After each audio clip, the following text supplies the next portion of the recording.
نحمدہ ونصلی علی رسولہ الکریم، اما بعد۔ امید کرتے ہیں آپ تمام سسٹرز خیر و عافیت سے ہوں گی اور ایمان کی بہترین حالت میں ہوں گی۔ اللہ رب العزت سے دعا ہے آپ کی طرف ہر بڑھنے والا شر خیر و بدل دے، آمین آمین۔ پیاری سسٹرز، ہم لوگ سورہ نساء کی آیت مبارکہ 76 تک ٹرانسلیشن اور آیت مبارکہ 74 تک تفسیر کا لیسن کر رہے تھے۔ ابھی اس آیت مبارکہ کی تفسیر جاری تھی، آیت مبارکہ 74 کی،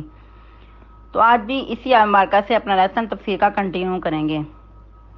رب اشرح لی صدری ویسر لی امری واحلل عقدۃ من لسانی یفقہوا قولی، اللہم بارک لنا فی اوقاتنا، اللہم فقہنا فی الدین، اللہم انی اسألک الہدی والتقی والعفاف والغنی، اللہم الہمنی رشدی وأعذنی من شر نفسی، اعوذ باللہ من الشیطان الرجیم، بسم اللہ الرحمن الرحیم۔ آیت مبارکہ 74۔ فَلْيُقَاتِلْ فِي سَبِيلِ اللَّهِ الَّذِينَ يَشْرُونَ الْحَيَاةَ الدُّنْيَا بِالْآخِرَةِ وَمَنْ يُقَاتِلْ فِي سَبِيلِ اللَّهِ فَيُقْتَلْ أَوْ يَغْلِبْ فَسَوْفَ نُؤْتِيهِ أَجْرًا عَظِيمًا۔ ہم لوگ اس آیت مبارکہ کی تفسیر کر رہے تھے، ہم نے یہ اس میں پڑھا کہ چاہیے کہ جنگ کریں اللہ کی راہ میں وہ لوگ جنہوں نے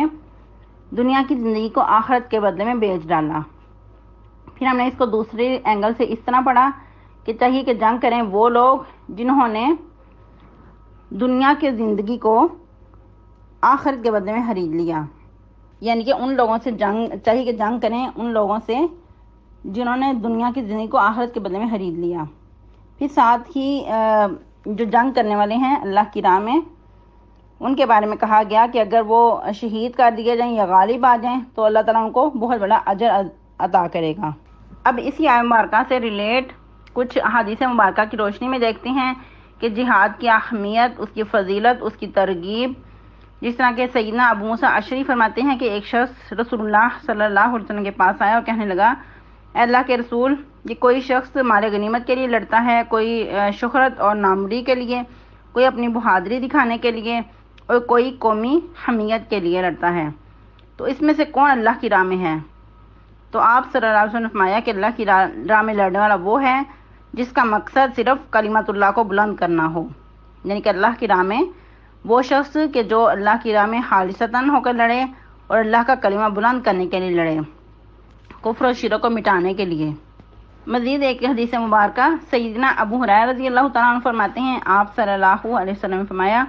جو شخص اس حال میں مرے کہ اس نے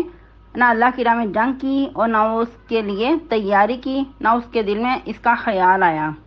تو اس کی موت نفاق کی موت ہے، یا پھر کہا کہ اس کی موت نفاق کی ایک شاخ پر ہوگی۔ پھر مزید سیدنا ابو سعید خدری فرماتے ہیں کہ آپ صلی اللہ علیہ وسلم نے فرمایا، لوگوں میں سب سے افضل کون ہے؟ فرمایا جو رسول اللہ صلی اللہ علیہ وسلم سے پوچھا گیا کہ سب سے افضل کون ہے؟ فرمایا جو اللہ کی راہ میں اپنی جان اور مال سے جہاد کرے۔ پھر مزید نبی رحمت صلی اللہ علیہ وسلم نے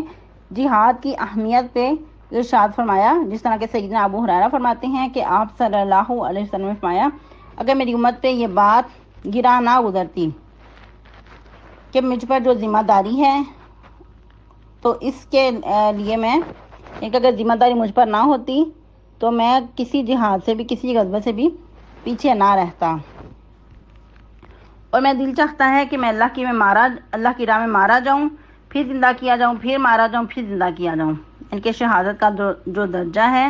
اس کے لیے آپ صلی اللہ علیہ وسلم نے بھی خواہش کی، اور آپ صلی اللہ علیہ وسلم نے فرمایا کہ میرا دل کرتا ہے کہ ہر جہاد میں، ہر یعنی کہ میدان جنگ میں جاؤں اور شہید ہو جاؤں، اللہ کی راہ میں مارا جاؤں۔ اور بھی مزید اس کی فضیلت میں سیدنا ابو ہریرہ فرماتے ہیں کہ آپ صلی اللہ علیہ وسلم نے فرمایا، جنت میں 100 درجے ہیں جنہیں اللہ تعالیٰ نے اپنے مجاہدین کے لیے تیار کر رکھا ہے، یعنی کہ جو مجاہدین ہیں فی سبیل اللہ ان کے لیے تیار کر رکھا ہے، اور ہر درجے میں اتنا فاصلہ ہے جتنا آسمانوں اور زمین کا فاصلہ ہے۔ اور روایات سے دیکھیں تو زمین و آسمان کے درمیان جو خلا ہے اس سے کتنا فاصلہ ہے؟ ایک روایت کے مطابق 500 سال کی مسافت اور ایک روایت کے مطابق 700 سال کی مسافت۔ یہ سیدنا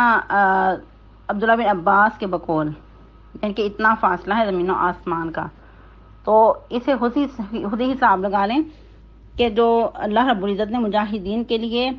جنت کے درجات تیار کر رکھے ہیں، ہر درجے کے درمیان اتنا فاصلہ ہوگا جتنا کہ زمین و آسمان کے درمیان فاصلہ ہے۔ پھر مزید آپ صلی اللہ علیہ وسلم نے فرمایا، جس بندے کے قدم اللہ کی راہ میں غبار آلود ہوں، یعنی کہ وہ جو ہماری آج کی زبان میں کہ ڈسٹ آلود ہوں، تو اس کو جہنم کی آگ نہیں چھوئے گی۔ سبحان اللہ۔ پھر مزید آپ صلی اللہ علیہ وسلم نے فرمایا، کیا لوگوں خوب جان لو، جنت تلواروں کے سائے تلے ہے، جنت تلواروں کے سائے تلے ہے۔ پھر مزید آپ صلی اللہ علیہ وسلم نے فرمایا، اللہ کی راہ میں ایک صبح یا ایک شام نکلنا دنیا و ما فیہا سے بہتر ہے۔ اللہ اکبر کبیرہ۔ اب دیکھیں دنیا میں کیا کچھ ہے، حقیر سی دنیا کے پیچھے انسان چلتا چلتا بعض اوقات اپنی جان کی بازی بھی ہار جاتا ہے، اور ہر ایک انسان کی کوشش ہے کہ میں دنیا اکٹھی کر لوں، دنیا اکٹھی کر لوں۔ ساری زندگی بھی انسان لگا رہے تو کسی ایک ملک کی بھی بادشاہت حاصل نہیں کر پاتا، لیکن اگر انسان اللہ کی راہ میں سچے دل سے ایک صبح یا ایک شام نکلتا ہے تو اس کے لیے اتنا اجر ہے کہ دنیا اور جو کچھ دنیا میں ہے اس سے بھی بڑھ کر اس کا اجر ہے، یعنی کہ اتنا اجر وہ کما لیتا ہے۔ اللہ اکبر کبیرہ۔ پھر نیکسٹ سیدنا ابو ہریرہ رضی اللہ تعالیٰ عنہ فرماتے ہیں کہ آپ صلی اللہ علیہ وسلم نے فرمایا، جو شخص اللہ کی راہ میں جہاد کی نیت سے اپنے گھر سے نکلتا ہے اور اللہ کے فرامین پہ مکمل یقین رکھتا ہے تو اللہ تعالیٰ اسے یا تو شہادت کا درجہ دے کر جنت میں داخل کرے گا، یا پھر ثواب اور مال غنیمت دلا کر خیر و عافیت کے ساتھ اس کو اس کے گھر لوٹائے گا، یعنی کہ وہ غازی بن کر لوٹے گا تو پھر بھی مال غنیمت کے ساتھ واپس لوٹے گا۔ یعنی کہ اللہ تعالیٰ کے ذمے ہے کہ اگر اس کو موت بھی آ گئی میدان جہاد میں یا پھر کفار کے سامنے لڑتے ہوئے تو اس کو جنت میں داخلہ نصیب کرے گا۔ یہ کچھ حدیث مبارکہ کی روشنی میں جھلکیاں تھیں جہاد کی فضیلت، اس کی ترغیب میں۔ تو ہر انسان کو چاہیے کہ اپنے دل کو بڑا کرے اور جہاد کے لیے خود کو تیار رکھے، اور جو اپنے گھروں میں بچے ہیں، نوجوان ہیں، ان کو بھی جہاد کی ترغیب دلائیں، کیونکہ کیا فرمایا کہ اگر کسی نے دل میں جہاد کی نیت بھی نہیں کی یا اس کے لیے خود کو تیار بھی نہیں کیا تو ایسے شخص کو اگر موت آتی ہے تو ایسا شخص موت کی نفاق کی موت مرتا ہے۔ استغفر اللہ۔ تو پھر اس میں صرف مرد حضرات ہی نہیں شرکت کیا کرتے تھے بلکہ عورتیں بھی۔ اگر عورتیں بھی اسی طرح میدان جہاد میں نکلتی ہیں اور ادھر زخمیوں کی دیکھ بھال کرتی ہیں، ان کو پانی پلاتی ہیں، ان کی مرہم پٹی کرتی ہیں، میدان جنگ میں آگے آگے پیش رہتی ہیں، تو ان کے لیے بھی بہت بڑا اجر ہے، وہ بھی اجر میں کچھ کم نہیں رہ سکتی۔ جس طرح کہ بہت ساری صحابیات کے واقعات ہمارے سامنے ہیں کہ جنہوں نے خود کو میدان جنگ میں پیش کیا اور بہت بڑے بڑے کارنامے سر انجام دیے کہ تاریخ ایسے واقعات بیان کرنے سے قاصر ہے کہ جیسے ان صحابیات نے کارنامے پیش کیے اور رب تعالیٰ کی جنتوں کی وارث بنی۔ اور پھر مزید انہوں نے کیسے اپنے بیٹوں کو پیش کیا۔ اگر کسی کے 4 بیٹے ہیں، کسی نے یہ نہیں کہا کہ چلو ایک بیٹے کو روانہ کر دیتی ہوں باقی میرے پاس رہیں، میں بھی تو گھر میں اکیلی ہوں، بلکہ 4 بیٹوں کو اللہ حافظ کہہ دیا اور 4 بیٹے ہی اللہ کی راہ میں شہید ہو گئے۔ سبحان اللہ۔ یہ ان کی طلب ہوا کرتی تھی۔ اور پھر وہ بھی صحابیہ ہیں کہ جن کے شوہر بھی میدان جنگ میں شہید ہو گئے، والد بھی، بھائی بھی، لیکن آگے آگے بڑھ کر کس کے بارے میں پوچھ رہی ہیں؟ نبی صلی اللہ علیہ وسلم کے بارے میں۔ کسی نے بتایا کہ آپ کے شوہر بھی شہید ہو گئے، آپ کے والد بھی اور آپ کے بھائی بھی، تو کہنے لگیں کہ نبی صلی اللہ علیہ وسلم کے بارے میں مجھے بتایا جائے۔ جب آپ صلی اللہ علیہ وسلم کے بارے میں بتایا گیا تو خوش ہو گئیں اور کہتی ہیں کہ میرے لیے کوئی غم نہیں ہے، اگر آپ صلی اللہ علیہ وسلم خیر و عافیت سے ہیں تو مجھے کسی کی بھی کوئی پرواہ نہیں ہے۔ ایسے ان کے جگرے ہوا کرتے تھے، وہ بھی ہمارے جیسے ہی جگرے گوشت کے لوتھڑے ان کے دل میں تھے، کوئی لوہے کے ان کے دل نہیں تھے، کوئی پتھر کے دل نہیں تھے، لیکن دل ایمان سے بھرے ہوئے تھے، ہمارے جیسے ٹوٹے پھوٹے دل نہیں تھے۔ اور پھر مزید نوجوان ہی میدان جہاد میں بڑھ چڑھ کر حصہ نہیں لیتے تھے، بلکہ جو معذور تھے ان کی بھی طلب ہوا کرتی تھی کہ ہم بھی میدان جنگ میں جائیں اور اللہ کی راہ میں لڑیں اور شہید ہو جائیں۔ جس طرح کہ ایک واقعہ مجھے یاد آیا، بہت ہی ایمان افروز ہے۔ ایک صحابی تھے عمر بن جموح، وہ معذور تھے، یعنی کہ ٹانگ سے معذور تھے، لنگڑا کر چلتے تھے۔ تو وہ بھی کہنے لگے میں نے بھی میدان جہاد میں جانا ہے، غزوہ احد کی بات ہے۔ تو ان کو کافی کہا کہ آپ معذور ہیں، آپ سے چلا نہیں جاتا، تو آپ کیا کریں گے؟ کیسے اور کچھ نہیں تو میں جھنڈا لے کر ہی کھڑا رہوں گا۔ خیر وہ بھی ساتھ چلے گئے۔ جب میدان جہاد میں خوب مار کا آرائی ہوئی اور جنگ کا یہ سلسلہ ختم ہوا، تو اب مسلمان واپسی کی راہ لے رہے ہیں، مومن صحابہ کرام رضی اللہ تعالی عنہم اجمعین۔ تو ان کی جو والد تھے یعنی کہ عمر بن جموح تھے، ان کے بیٹوں نے چاہا کہ ان کی جو میت ہے اس کو اونٹنی پہ لاد کر تو واپس مدینہ میں لایا جائے، لیکن جب مدینہ کی طرف رخ کرتے اس اونٹنی کا تو وہ قدم ہی نہ اٹھاتی۔ جب ادھر میدان احد کی طرف اس کا رخ کرتے تو وہ چلنا شروع ہو جاتی۔ بہت کوشش کی لیکن وہ مدینہ کی طرف رخ ہی نہیں کر رہی، مدینہ کی طرف قدم ہی نہیں اٹھاتی۔ بہت پریشان ہوئے، بار بار کوشش کی۔ جب ایسا ممکن نہ ہوا تو پھر یہی فیصلہ کیا گیا کہ ان کی میت کو ادھر میدان احد میں ہی دفن کر دیا جائے۔ تو بچے بہت پریشان تھے۔ بیٹوں نے گھر آ کر والدہ محترمہ سے پوچھا کہ والد صاحب نے کوئی ایسی بات آپ سے کی ہو کہ یوں واقعہ پیش آیا ہے؟ تو پھر والدہ محترمہ نے بتایا کہ ہاں، ہوا کچھ یوں تھا کہ ان کی بھی بہت تڑپ تھی، یعنی کہ عمر بن جموح کی، کہ میں میدان جنگ میں جاؤں اور اللہ کی راہ میں لڑتا ہوا شہید ہو جاؤں۔ تو پھر اس میں نے بھی ان کی حوصلہ افزائی کی، ان کی ڈاٹس بندائی، تو ان کو تیار کیا۔ تو اس وقت انہوں نے جاتے جاتے دعا کی تھی کہ اللہ مجھے مدینہ میں واپس نہ لانا۔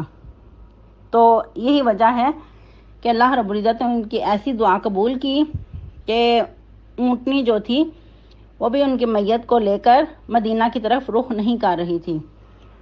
تو پھر کہا جاتا ہے کہ جب ان کی میت کو اتارا گیا تو وہی اونٹنی جو ادھر قدم نہیں اٹھا رہی تھی آرام سے بھی مدینہ کی طرف چل آئی۔ تو اللہ کے جو ولی ہوا کرتے ہیں، جو اللہ کے لیے سچے ہوتے ہیں، ان کی قربانیاں، ان کی جو سچی تڑپیں ہوتی ہیں، اس طرح اللہ رب العزت اپنی بارگاہ میں قبول کرتے ہیں۔ پھر مزید آگے بڑھتے ہیں۔ اللہ رب العزت کیا فرما رہے ہیں کہ جو شخص بھی اللہ کی راہ میں جنگ کرے یا غالب آ جائے تو ضرور اس کو اللہ بہت بڑے اجر سے نوازیں گے۔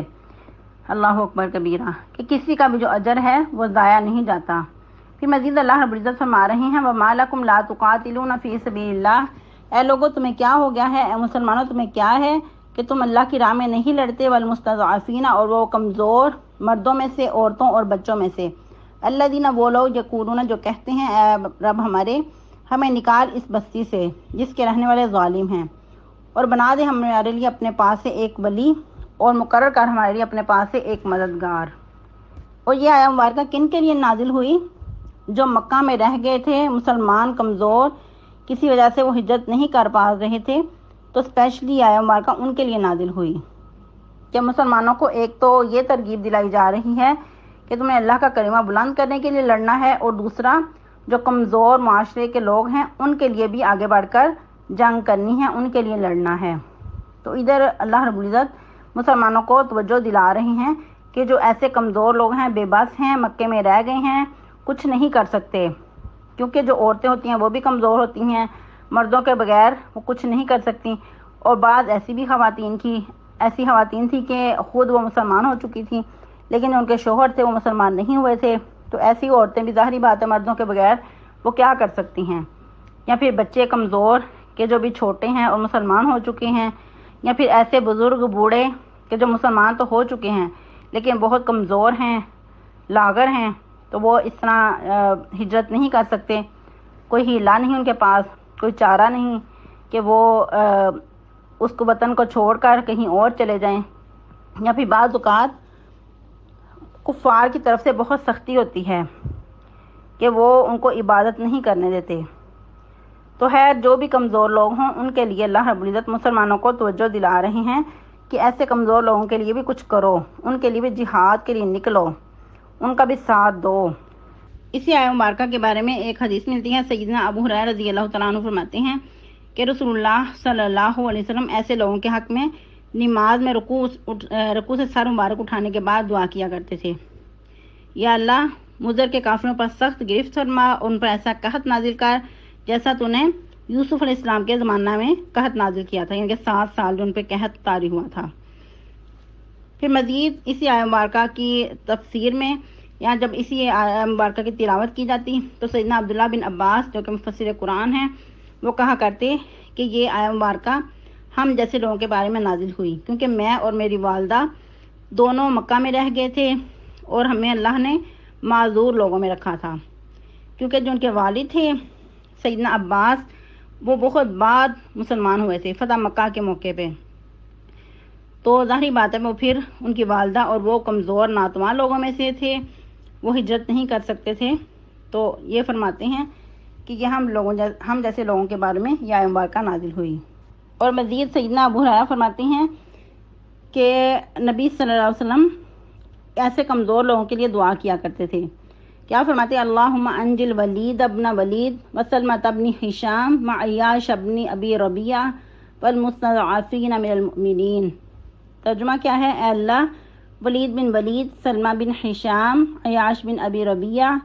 اور دوسرے کمزور مسلمانوں کو رہائی دلا، ان کو نجات دلا ظلم و ستم سے۔ اللہ اکبر کبیرہ۔ تو آج یہی وجہ ہے کہ جہاد کا نام ختم ہوتا جا رہا ہے۔ اگر کوئی کہیں لڑائی ہو رہی ہے تو وہ پھر ذاتیات پہ ہو رہی ہے، مسلمانوں کے لیے کوئی بھی آگے بڑھ کر نہیں لڑ رہا، ہر کسی نے اپنے مقصد حیات کو بھلا دیا ہے اور صرف دنیا کی محبت نہیں لگے ہوئے ہیں۔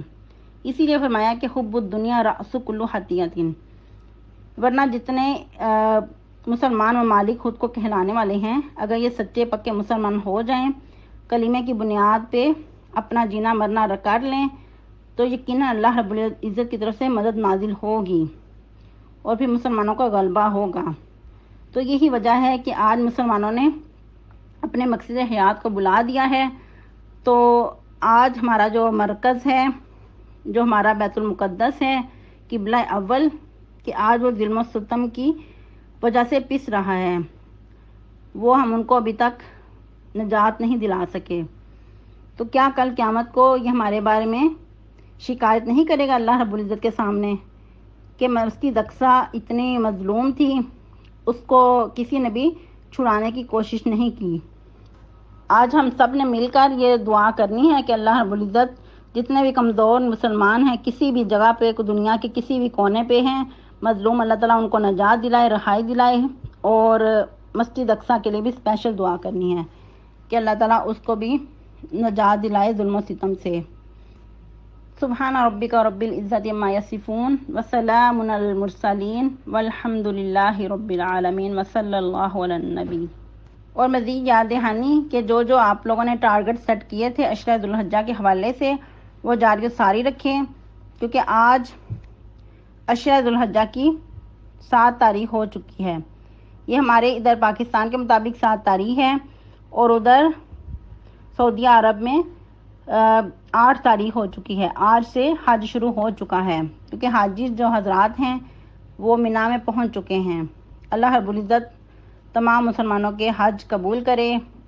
جو بھی صحیح العقیدہ ہیں، جو ان کی کمیاں کوتاہی ہیں، اللہ تعالیٰ وہ ان سے دور کر کے ان کو اپنی بارگاہ میں قبول و منظور فرمائے، اور ہم سب کو حج کی بار بار سعادت نصیب کرے، آمین آمین۔ السلام علیکم ورحمۃ اللہ وبرکاتہ۔